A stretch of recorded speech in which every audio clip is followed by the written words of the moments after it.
So hey everyone, welcome back to another video of equity terror. तो कल DPM ने एक स्टेटमेंट रिलीज़ करी। अपनी प्रेस रिलीज़ में उन्होंने ये बताया कि जितनी भी गवर्नमेंट पीएसयूज़ हैं, सीपीएसईज़ हैं, उसमें एक बड़ा बदलाव हुआ है जिसमें डिविडेंड, स्टॉक स्प्लिट, बायबैक और बोनस को लेके बातें हैं। इस चीज़ के बारे में रूल उन्होंने चेंज किए हैं एंड इससे एक अच्छी खासी रैली कल आपने पीएसयू कंपनी में देखी, जहाँ पे मझगांव डॉक गैप अप से खुला, कोचिन शिपयार्ड, सारी कंपनी लगभग 6-5%, IRFC, RVNL ये सब बढ़ी।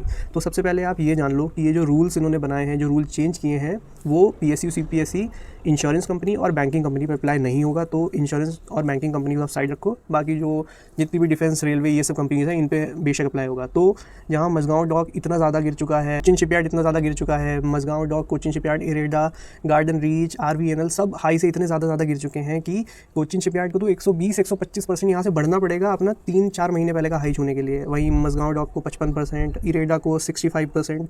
तो ऑलमोस्ट सारे शेयर बहुत ज़्यादा टूट चुके हैं। तो क्या इस न्यूज़ के दम पे, क्या ये इतनी अच्छी न्यूज़ है कि शेयर अपनी ग्लोरी जो अपना 52 वीक हाई है वो फिर से अचीव कर पाएंगे, इतनी ज़्यादा रैली कर पाएंगे? तो हम यही बात करेंगे। सबसे पहले आप रूल्स के बारे में समझना। सबसे पहले डिविडेंड के बारे में जो चेंज आया है, तो जो डीपीएम ने स्टेटमेंट में रिलीज़ करा है वो ये कहा है कि जितनी भी सरकारी कंपनीज़ होंगी, NBFCs को अभी साइड रखो आप, जितनी सरकारी कंपनी होंगी उन्हें अपना 30% ऑफ प्रॉफिट आफ्टर टैक्स और 4% ऑफ नेटवर्थ जो डिविडेंड है वो हर साल देना पड़ेगा।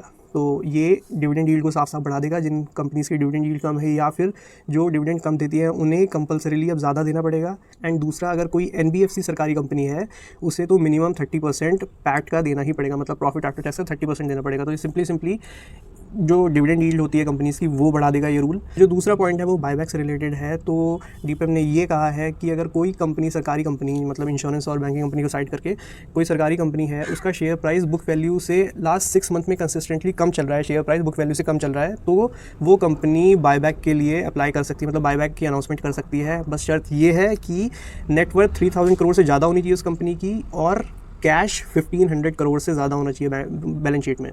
तो ये बायबैक की न्यूज़ हुई। तीसरी, बोनस की न्यूज़ कि अगर रिजर्व एंड सरप्लस 20 टाइम्स है paid of equity share capital के, तो वो कंपनी बोनस के लिए अप्लाई कर सकती है। एंड चौथा, स्टॉक स्प्लिट।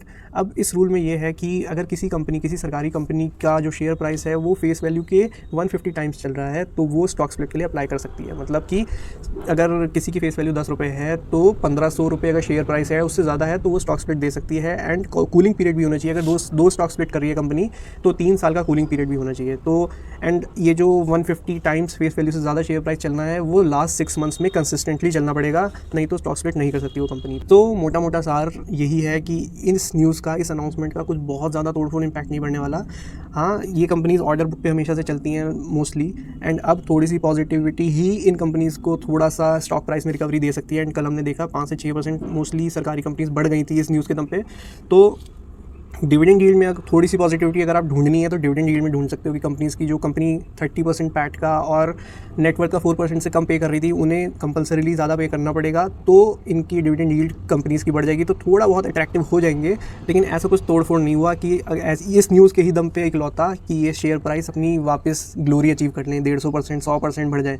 तो ऐसा कुछ नहीं होने वाला। कंपनीज अच्छा परफॉर्म करेंगी तो ऑब्वियसली इनकी एग्जीक्यूशन अच्छी होगी, तो ही अब ये 52 वीक हाई या फिर जो इतना दूर जा चुके हैं अपने हाई से, ये अचीव कर पाएंगे। तो इस न्यूज़ पे बहुत ज़्यादा रिएक्ट करने की ज़रूरत नहीं है। 1-2 दिन की स्टोरी है, अगर रिएक्शन आना होगा, देखो कल तो आ ही गया था, अगर थोड़ी सी भी और रैली बची होगी, क्योंकि कल मार्केट के चक्कर में सब गिर गया था, थोड़ी सी रिकवरी आ सकती है। लेकिन ऐसा नहीं है कि इसी न्यूज़ पे सब कुछ रिकवर हो जाए। तो इस न्यूज़ के चक्कर में ज़्यादा ट्रैप होने की ज़रूरत नहीं है, बहुत ज़्यादा खुश होने की ज़रूरत नहीं है। अब कंपनीज अच्छा परफॉर्म करेंगी तभी कुछ अच्छा होगा, नहीं तो आएंगी गवर्नमेंट, फिर अपना स्टेक ऑफलोड करेंगी, शेयर प्राइस और गिर जाएगा, फिर रिजल्ट बेकार आएंगे। जैसे HCL में हमने देखा था कि एग्जीक्यूट ही नहीं कर पा रहे, ऑर्डर बुक कर लो 1 लाख 1.5 लाख करोड़ की, उससे कुछ नहीं होने वाला। एग्जीक्यूशन ही मेन है इन सब के लिए।